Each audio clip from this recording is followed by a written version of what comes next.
A paz do Senhor a todos, meus irmãos e irmãs em Cristo. Vamos aqui para a parte final da nossa unidade 3. Essa aula vai ser um pouco mais curta. É só para complementar e terminar aqui a unidade 3 a respeito da estrutura da Bíblia.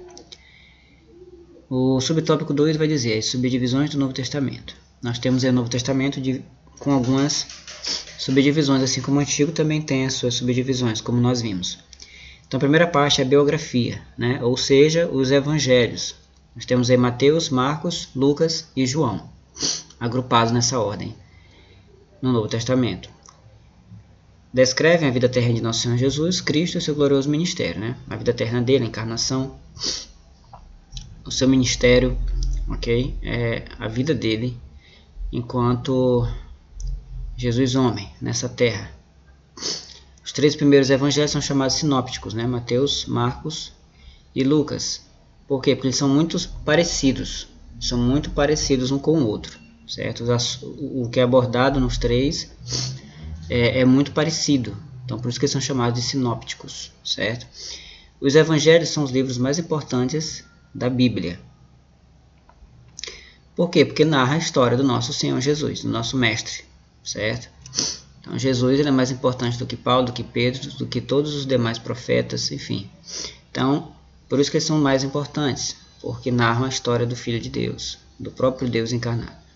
Todos os livros que os precedem tratam da preparação para a manifestação de Jesus Cristo, né? Os livros do Antigo Testamento, eles apontam para a chegada do Messias, da semente da mulher. E os que lhe sucedem, né? Após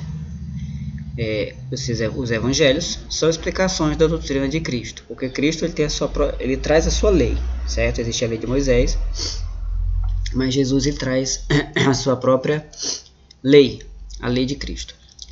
A parte B diz história, né? A segunda parte. Nós temos apenas um livro, que é o livro de Atos dos Apóstolos, que é histórico no Novo Testamento. Diferente do Antigo, né? Que nós vemos que tem bem mais. Registra a história da igreja primitiva, seu viver, a propagação do evangelho. Então aqui registra a história da narrativa do evangelho. Então temos apenas esse livro. Então ali nós temos na narrativa de Atos o início da igreja, ali com a descida do Espírito Santo é Atos 2, onde Pedro e os demais que ali estavam são cheios do Espírito Santo. E ali passam a pregar o evangelho, né? Ali naquela região, e com a perseguição posterior eles passam a se espalhar por toda a região daquela época, ministrando o evangelho, pregando o evangelho, curando os enfermos, assustando os mortos, enfim, fazendo aquilo para o qual Jesus os havia designado. Terceira parte, o Novo Testamento está dividido, que o Novo Testamento está dividido em epístolas ou doutrinas, são as cartas, né? Então nós temos aí 21 epístolas ou cartas, que elas vão de Romanos até Judas, ok? Contém o que? A doutrina da igreja. 9 dessas cartas são dirigidas a igrejas, nós vemos aí de Romanos até 2ª aos Tessalonicenses, certo? 4 são dirigidas a pessoas. Primeira a Timóteo, né? Primeira a Timóteo e a Filemon, de Timóteo a Filemon. Primeira carta de Paulo a Timóteo e as cartas que sucedem até chegar a Filemon, certo? Fica mais claro assim. Só lembrando a forma de falar, né? Quando a gente vai dizer Romanos, né? A carta aos Romanos, porque Paulo estava escrevendo aos Romanos. Quando você vai falar 2ª aos Tessalonicenses, porque é a carta de Paulo aos Tessalonicenses.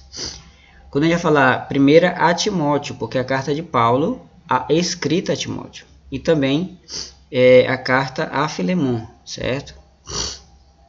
Porque foi a carta de Paulo a Filemon. E tem assim sucessivamente, carta aos Hebreus.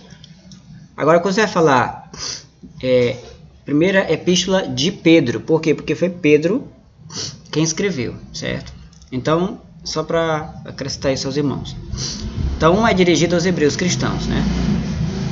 Que é justamente a carta aos Hebreus. 7 são dirigidas a todos indistintamente, são universais. Tiago a Judas. São cartas que são universais, são a todos.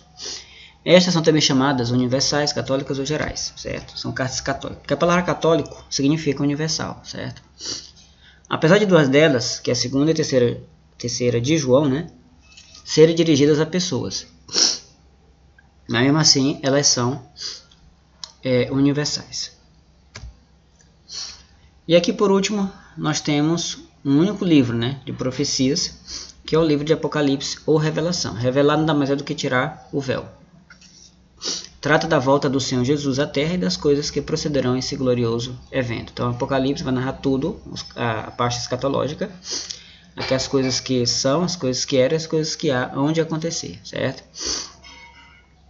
Nesse livro vemos o Senhor Jesus vindo com seus santos para quê? Qual a finalidade? Né? Mostrar o quê? O que esse livro mostra? Que Jesus ele vem para destruir o poder gentílico mundial sobre o reinado da besta, que a besta ela vai reinar. Isso aqui a gente vai estudar mais detalhadamente quando a gente estiver estudando escatologia. Isso aqui é só para os irmãos terem uma noção da divisão. O que mais? Livrar Israel, que estará no centro da grande tribulação, certo? Então Jesus vai retornar para livrar Israel. Vai retornar para julgar as nações. Isso aqui, logicamente, é no fim da grande tribulação, né? Esses eventos. E estabelecer seu reino milenar. Então, o livro de profecias, que é o de Apocalipse ou Revelação, ele trata justamente desses gloriosos eventos. Então, amados, é isso. Aqui nós encerramos mais uma unidade. Unidade 3, a estrutura da Bíblia. Voltamos na próxima aula.